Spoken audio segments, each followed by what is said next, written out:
You go out and you tweet to the heavyweight champion of the world that he can have your leftovers? Welcome to Watch Mojo, and today we're looking at the most memorable press conferences where things went off the rails in the most unexpected and often hilarious ways. That's how I feel. LeBron James makes a cool exit.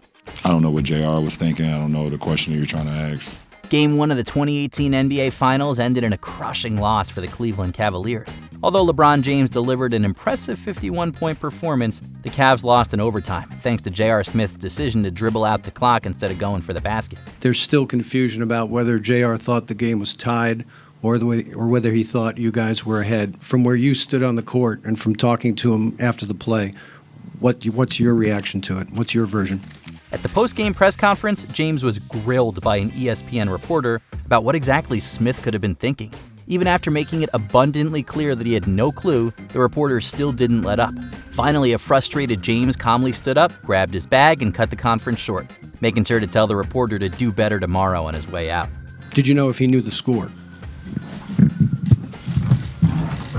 Thank you. Dirk Nowitzki kills bug. Not many of us can resist the urge to squash a bug, not even NBA superstar Dirk Nowitzki. After a strong start in the 2006 NBA Finals against the Miami Heat, Nowitzki sat for a press conference to talk about how he was feeling. However, his attention was diverted by a bug crawling across the table where he sat. And that was big and got us back in the game in the second quarter. Any other questions? Without missing a beat, Nowitzki flattened the bug with his fist and flicked it away, seemingly only realizing his surroundings afterwards. Nevertheless, the reporters found the unexpected distraction hilarious and had a good laugh before moving on to game questions. But honestly, we're still dying to know how the bug was feeling after that crushing blow. Marshon Lynch doesn't want to get fined. Hey, I'm just here so I won't get fined.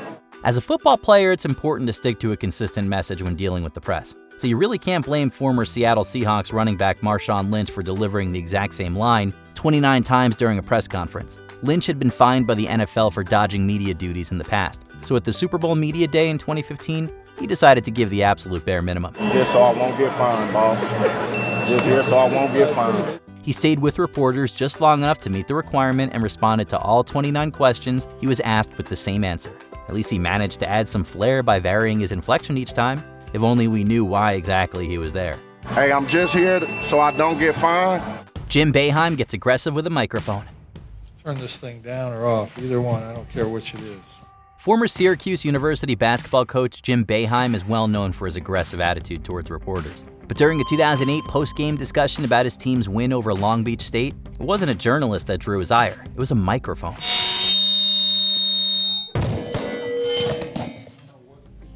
After its shrill feedback interrupted him one too many times, Boeheim asked for it to be turned off. When that didn't happen, he took matters into his own hands, literally, by smacking the device down. Look, Christoph, why is this like this tonight? He may not be fond of feedback from the media, but this microphone's feedback clearly pushed him over the edge. Apparently no one, not even inanimate objects, are safe from Jim Boeheim's wrath.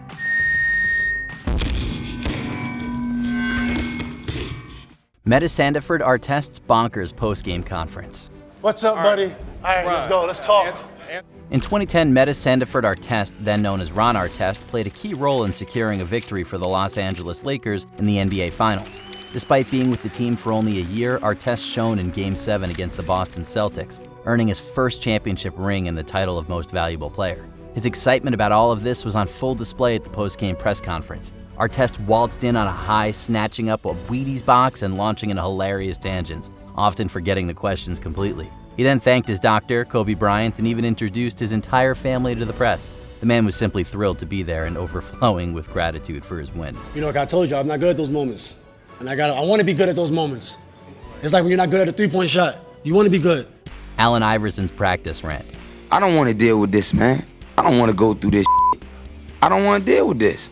After lighting up the court with the Philadelphia 76ers during the 2000 and 2001 season, Allen Iverson kicked off the next season with sky-high expectations. However, his performance fell short, which only gave coach Larry Brown more fuel to criticize him for missing team practice. When he was questioned about this during a press conference, Iverson launched into what is now one of the most unforgettable rants in sports history. If I can't practice, I can't practice, man. I'm hurt, I'm hurt.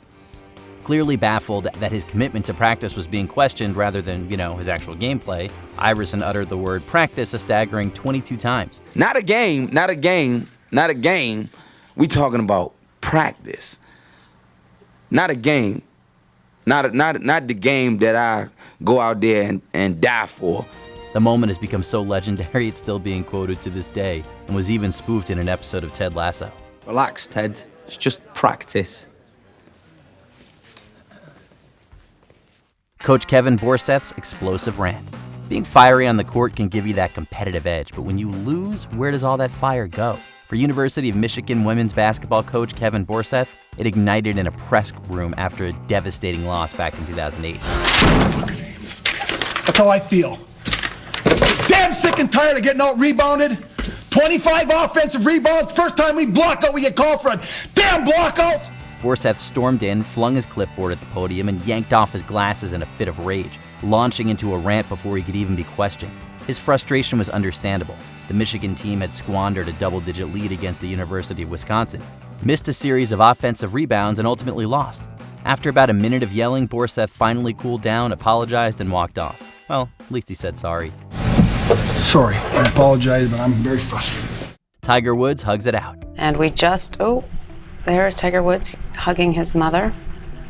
Once the golden boy of golf, Tiger Woods saw his pristine image take a nosedive when news of his extramarital affairs broke. Granted, he lost a few sponsorships as a result and had a reputation to mend, but it was still pretty wild that Woods felt the need to host a press conference to apologize for something so personal. I have bitterly disappointed all of you.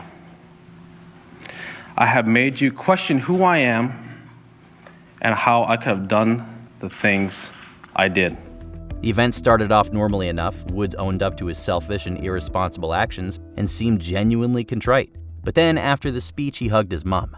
Then another person, and another, until it felt more like a celebration than an apology. So while he kicked things off strong, the ending was, a bit of a head-scratcher. George W. Bush shoeing incident. In December 2008, with just a month left in office, George W. Bush traveled to Baghdad for a joint press conference with the Iraqi Prime Minister. As the meeting wrapped up, Iraqi journalist Muntadar al-Zaidi suddenly took off his shoes and threw both of them at Bush in quick succession. This bold move was al-Zaidi's way of protesting Bush's decision to invade Iraq and the chaos that followed. Fortunately for Bush, his reflexes were quick and he managed to dodge getting hit by both shoes. Al-Zaidi, however, wasn't as lucky. He was pounced upon by security agents and dragged out of the room. It is one way to gain attention. It's like going to a political rally and having people yell at you. It's like driving down the street and have people not gesturing with all 5 fingers. He ended up serving 9 months of a 3-year sentence for assaulting a foreign head of state. Before we continue, be sure to subscribe to our channel and ring the bell to get notified about our latest videos. You have the option to be notified for occasional videos or all of them. If you're on your phone, make sure you go into your settings and switch on notifications. Mike Tyson and Lennox Lewis pre-fight brawl. The 2002 showdown between Lennox the Lion Lewis and former undisputed heavyweight champion Mike Tyson was one of the year's most anticipated fights. But a few months prior, a press conference at the Hudson Theater in New York already gave everyone a preview of what was to come.